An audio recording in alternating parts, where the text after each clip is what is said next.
ಮುಲ್ಕಿ ವ್ಯಾಪ್ತಿಯ ಅಂಕರಗುಡ್ಡೆಯಲ್ಲಿ ಕಂಬಳದ ಕೋಣಗಳ ಮಾಲೀಕನ ಸುಳಿಗೆಗೆ ಯತ್ನ ನಡೆದಿರುವ ಘಟನೆ ಬೆಳಕಿಗೆ ಬಂದಿದೆ. ನೆರೆಯ ಹಳ್ಳಿಯಿಂದ ಬಂದ 3 ಆರೋಪಿಗಳು ಕಂಬಳ ಕೋಣಗಳ ಮಾಲಕನಾದ ಅಬೂಬಕರ್ ಎಂಬವರನ್ನು ಸುಲಿಗೆ ಮಾಡಲು ಯತ್ನಿಸಿದ್ದು, ಈ ವೇಳೆ ಶಂಶುದ್ದೀನ್ ಎಂಬವರ ಮೇಲೆ ಹಲ್ಲೆ ನಡೆಸಿದ್ದಾರೆ ಎಂದು ತಿಳಿದು ಬಂದಿದೆ.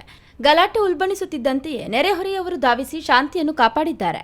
ಈ ಕುರಿತ ವಿಡಿಯೋವೊಂದು ವೈರಲ್ ಆಗಿದ್ದು, ಮಂಗಳೂರು ಪೊಲೀಸ್ ಕಮಿಷನರ್ ಈ ಬಗ್ಗೆ ತನಿಖೆಯನ್ನು ನಡೆಸುತ್ತಿರುವುದಾಗಿ ಹೇಳಿದ್ದು, ಪ್ರಕರಣದ ಅಸಲಿಯತ್ ಬಹಿರಂಗವಾಗಿದೆ. ಅಬೂಬಕರ್ ಅವರ ಬಳಿ 3 ಜೋಡಿ ಕೋಣಗಳು, 5 ಹಾಲು ಕೊಡುವ ಹಸುಗಳು ಸೇರಿದಂತೆ ಸಾಕಷ್ಟು ಪಶು ಸಂಪತ್ತು ಇವೆ.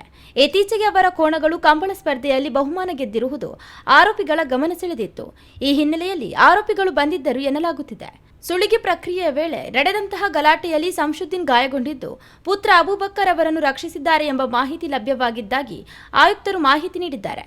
ಘಟನೆಯ ಬಳಿಕ ಗ್ರಾಮದಲ್ಲಿ ಹಿಂದೂ ಮುಸ್ಲಿಂ ಸಮುದಾಯದವರು ಶಾಂತಿಯುತವಾಗಿ ಒಟ್ಟಿಗೆ ವಾಸಿಸುತ್ತಿರುವುದನ್ನು ಸ್ಪಷ್ಟಪಡಿಸುವಂತೆ ನೆರೆಹೊರೆಯ ಹಿಂದೂ ಕುಟುಂಬಗಳು ಅಬೂಬಕರ್ ಕುಟುಂಬಕ್ಕೆ ಬೆಂಬಲವಾಗಿ ಧಾವಿಸಿದ್ದಾರೆ. ಈ ಮೂಲಕ ಪರಿಸ್ಥಿತಿ ತೀವ್ರಗೊಳ್ಳದಂತೆ ಗ್ರಾಮಸ್ಥರು ಸಹಕರಿಸಿದ್ದಾರೆ. ಅಬೂಬಕರ್ ಕುಟುಂಬದವರು ಠಾಣೆಗೆ ದೂರು ನೀಡಿದ್ದು, ಅವರ ದೂರಿನ ಆಧಾರದ ಮೇಲೆ ಪ್ರಕರಣವನ್ನು ದಾಖಲಿಸಲಾಗಿದೆ. 3 ಆರೋಪಿಗಳ ಪೈಕಿ 2 ವಶಕ್ಕೆ ಪಡೆಯಲಾಗಿದ್ದು, ಮತ್ತೊಬ್ಬನು ತಲೆಮರೆಸಿಕೊಂಡಿದ್ದಾನೆ. ಆರೋಪಿಗಳಲ್ಲೊಬ್ಬನು ತಾನು ಬಲಿಪಶು ಎನ್ನುವ ಉದ್ದೇಶದಿಂದ ಆಸ್ಪತ್ರೆಗೆ ತೆರಳಿ ಎಂಎಲ್ಸಿ ಮಾಡಿಸಿಕೊಂಡಿರುವುದು ಗಮನಕ್ಕೆ ಬಂದಿರುವುದಾಗಿ ಅವರು ಮಾಹಿತಿಯನ್ನು ನೀಡಿದ್ದಾರೆ. ಘಟನೆಯ ಕೆಲ ವಿಡಿಯೋಗಳು ಸಾಮಾಜಿಕ ಜಾಲತಾಣಗಳಲ್ಲಿ ಲಭ್ಯವಾಗಿದ್ದು, ಅವುಗಳ ಪರಿಶೀಲನೆಯಿಂದ ಘಟನೆಯ ಕುರಿತು ಸ್ಪಷ್ಟತೆ ದೊರೆತಿದೆ.